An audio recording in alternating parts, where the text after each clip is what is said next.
introducing our fighters. First, our fighter from the blue corner. He's wearing white trunks with white trim, wearing the Philippine flag. Official weight, 109 pounds. He's representing the amazing boxing gym of Bawan, Batangas. Ladies and gentlemen, Jerome Guyam. And his opponent across the ring, fighting from the red corner. He's wearing white trunks with black trims, having official weight of 108 pounds. He's representing the Elorde fight team of Sukat Paranaque. Ladies and gentlemen, Marix Duco. Once again, your referee Elmer Cosillas for the instructions. Okay, andito na tayo sa ating fourth bout of this boxing event given to us by Hearthstone Moniz Promotion with cooperation with Box Glove Sports and Entertainment. Maris Ducot versus Jerome Guyam. Yung Guyam po ay yung naka-Spartan white at yung Ducot po ay merong white and black piping sa trim niya. So, I think this two boxer are brawler. So, tingnan natin ayan na. Ducot. Talagang papasukin ka talaga ni Ducot kasi pressure fighter tong Ducot eh.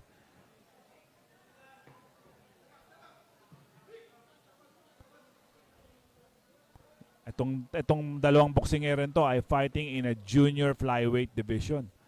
So 108.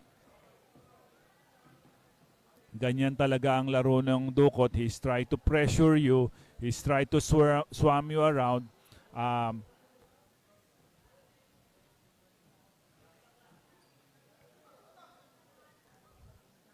Again, 4 na round po ang paglalabanan ng dalawang fighter na to.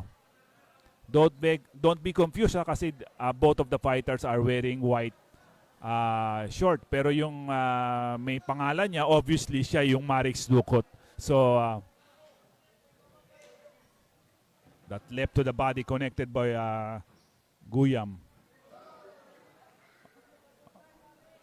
The referee call it as a slip.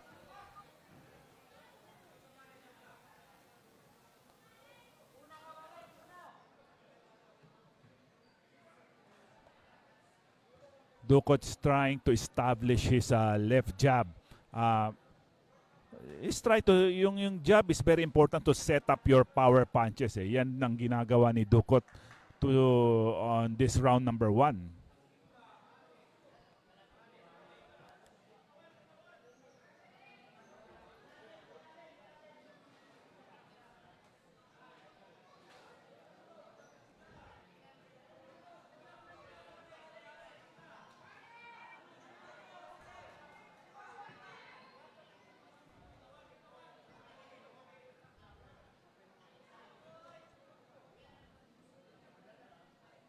Both boxer are missing their shots at this round number. Pero tumama yung Marix ng isang cross. Oy, biglang sinundot niya sa katawan.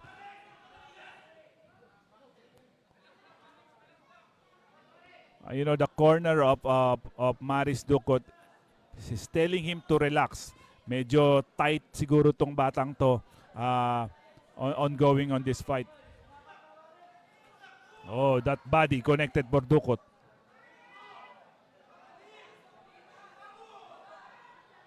$18 seconds left on round number 1. Maraming salamat po sa lahat ng nanonood.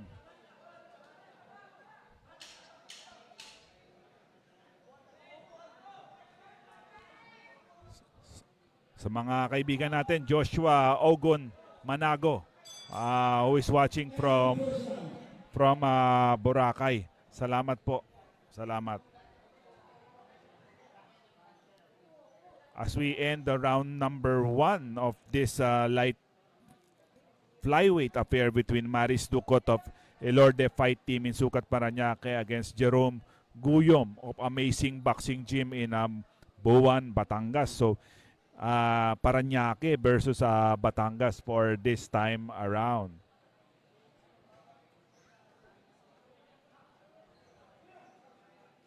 I think hindi po lalaban si Exclamado dito. Natapos na po yung laban niya yata, if I'm not mistaken, a week or 2 weeks ago.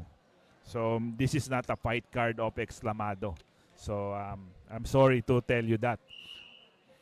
So as we go round number 2 of this fight between Maris Ducot, who is on the pink Fairtex Club, against Jerome Guyom of Boan, Batangas. Both fighters are exchanging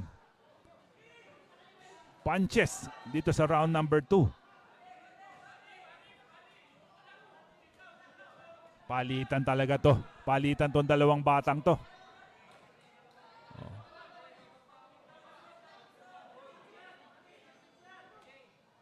Guyam is trying to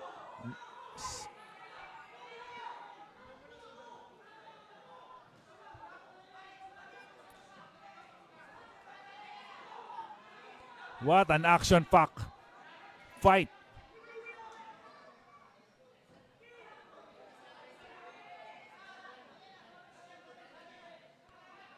A nice body combination. Follow up by head to the head by Ducot. Pero hindi rin nagpapatalo yung Guyam is also sending some good body punches to Ducot. Upper did connect for Ducot.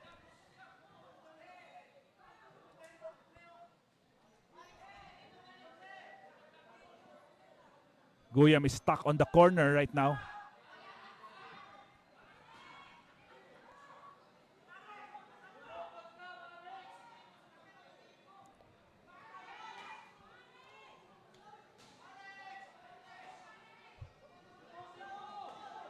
Salamat po kay James Tampos, watching from Coronadal City, South Cotabato. Salamat po for watching. Tapos na po yung napase, nanalo po. Nanalo po siya by knockout. Talagang walang talagang bakbakan talaga to. Talagang bigayan talaga tong dalawang boksingero to ng round number 2.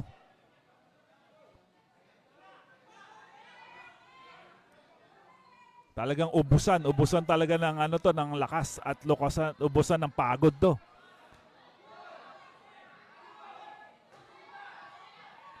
As Ducot goes to the offensive right now, medyo pagod na rin konti yung Guyam. Tinamaan ng cross na kanan yung Guyam.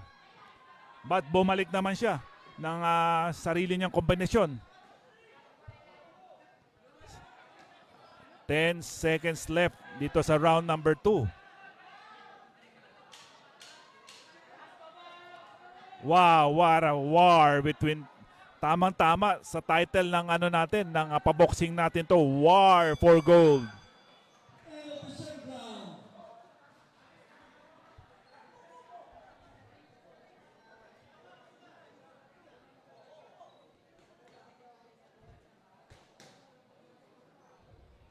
Again, this event is given to us by Hardstone Moniz Promotion in cooperation with Box Glove Sports and Entertainment. Hinahatid po nila ang War for Gold. Nandito po tayo live sa The Flash Grand Ballroom, Elorde Sports Complex, Parañaque City. Mamaya-maya po, ang main event po is for the vacant WBC Asia Super Featherweight title between Ayman Abubakar of Kuala Lumpur, Malaysia. She's set to battle Kishan Lucky Son Singh of India. Sila po ang maglalaban sa main event. At marami rin po tayong supporting main event na ihahandog sa inyo a little bit later pa po. Round number 3.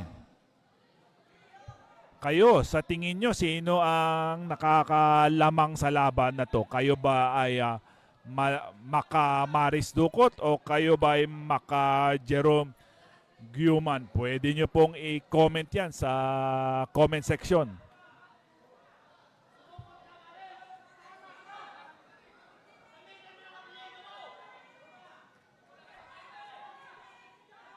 Both fighters is unleashing barrage of punches. Numerous, napakaraming mga suntok ang lumalabas sa dalawang boksingerong to. Sino kaya ang unang bibigay? Andun, tumama yung cross ng Ducot.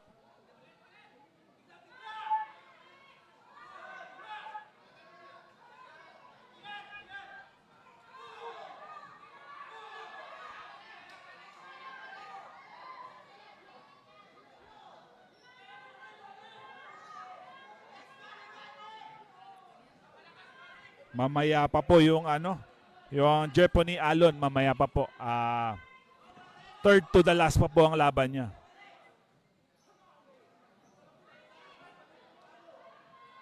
Oh, nice upper. Did connect for Guyom. Pero binawian siya ni Ducot ng 1-2-3 combination.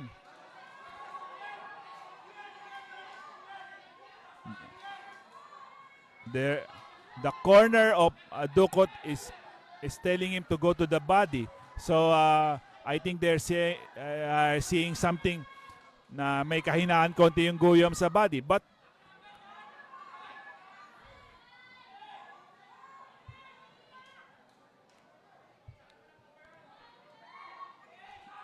talagang walang pagod to dalawang boxer na to. Talagang from start until now, talagang bigay lang sila, suntukan lang, boxing lang talaga.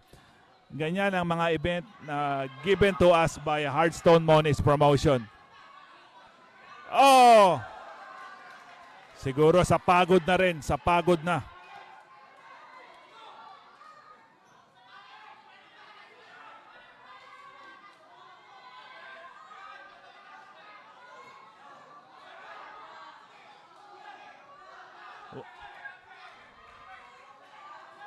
Talagang nabuhay ang crowd natin dito sa Elorde sa laban na to. Wow! Nice exchange for both fighters. 10 seconds left on round number 3.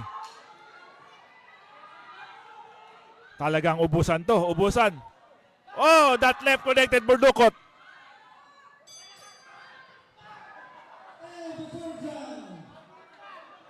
Sa sobrang dami ng suntok, buntik pa tamaan si referee.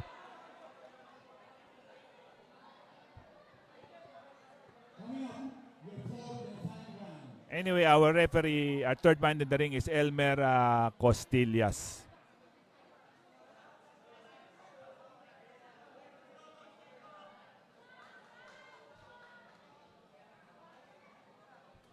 Mamaya pa po yung Romnick Ramil, mamaya pa po. I think meron pa pong mga 4 na laban bago sa kanya yung susunod niya laban.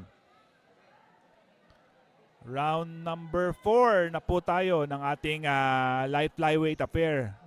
Kahit ho ako napagod dito sa laban na to. Talagang bakbakan talaga tong laban na to between Jerome Guyom of Amazing Boxing Gym in Buwan, Batangas against Maris Ducot of Elorde Fight Team in Sucat, Parañaque. This is the final round ng kanilang pagsasagupa. Okay, last round.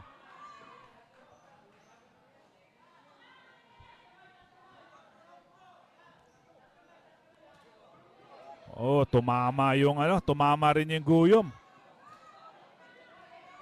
Ducot is now trying to pressure actually constant pressure ever since. Talagang pina-pressure lang nila. Magaling rin talaga mag-counter yung Guyom. So equally very exciting matchup to. Kudos to the matchmaker.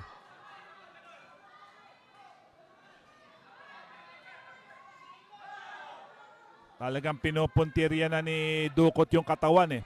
Because maybe he's sensing that medyo wala nang hangin yung Guyom. So, but yung Guyom naman is trying to prove him wrong on regarding his stamina.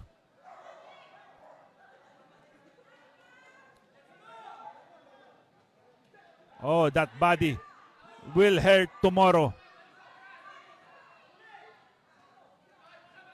Masipag lang talaga to si Ducot sa pagbitaw ng mga Suntok. Oh, that left connected for Ducot. Seemingly, Guyam is trapped on the corner.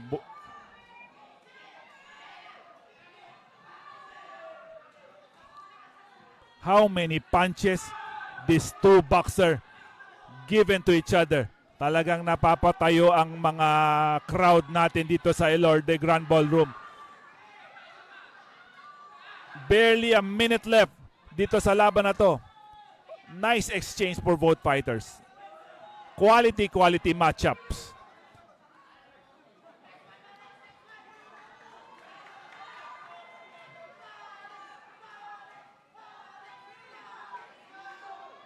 Ganyan ang boxing. Ganyan talaga ang mga Pinoy. Talagang ubos kong ubos. Thank you. Thank you for watching. Thank you for your great comments on me. Salamat po.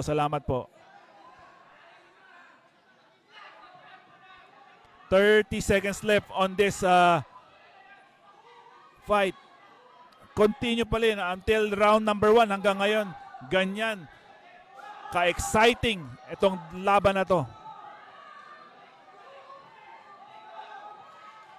10 seconds left. Two fighters fighting it out. Wow.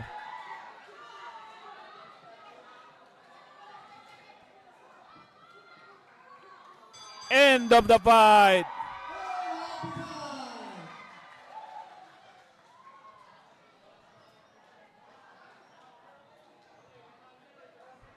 Uy, marami. Ang daming nagko-comment. May mga nagsasabi, mananalo si Ducot. May nagsasabi, panalo si Guyam. May mga nagsasabi, it will be a draw. So, malalaman natin a little bit later on kung ano ang pasya ng hinampalan dito sa laban na to. Pero, hindi natin masusukat yung ganda at ang excitement na dinulot ng laban na to between Maris Ducot and Jerome Guyam. Iyan po ang ating pang-apat na laban dito sa event na to na handog ng Hardstone Moniz Promotion in cooperation with Box Glove Sports and Entertainment na may pinamagatang War for Gold. So mamaya-maya po maglalaban po sa bakanting WBC Asia Super Featherweight Championship si Ayman Abubakar ng Kuala Lumpur, Malaysia. Si Ayman matagal-tagal rin na patira sa Pilipinas. So mayroon na rin niyang experience on fighting here in the Philippines. He will be battling Kisham Lakisum Singh of India. Ang ganda ng record ng Indian. Isa lang ang talo, 14 wins, 1 draw, 9 by KO. So malalaman natin, magkakaalaman mamaya kung ang India o ang Malaysia ang mag-uuwi ng WBC title.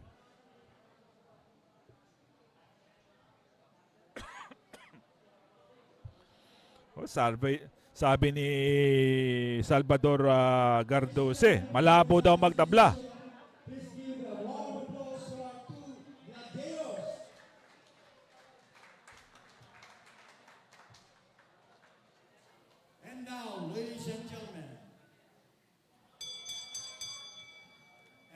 Ladies and gentlemen, after 4 rounds of boxing, here are the scores of our 3 judges.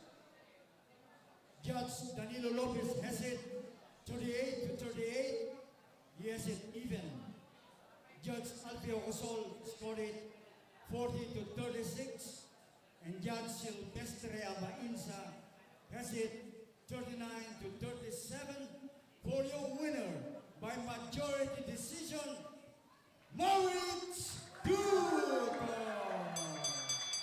So Maris Ducot winning by majority decision.